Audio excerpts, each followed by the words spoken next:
Excuse me po sa mga Dardangeles, huwag po kayong magagalit sa akin. Iwasan nyo na po ang video ito.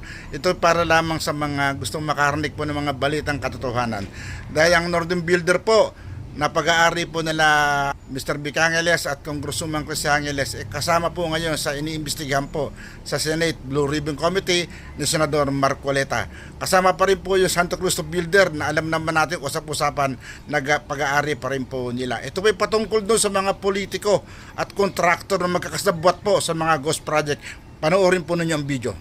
15 contractors kasi base sa feedback po nakukuha namin, kailangan din po ninyong makita itong mga contractors awarded na no less than 1 billion.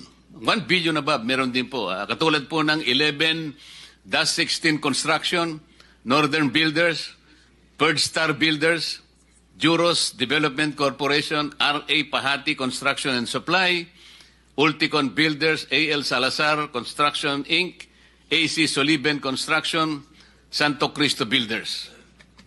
Kailangan po niyong busisiin din ito. Nandito rin po ang maraming multo, Mr. Secretary. Yung pong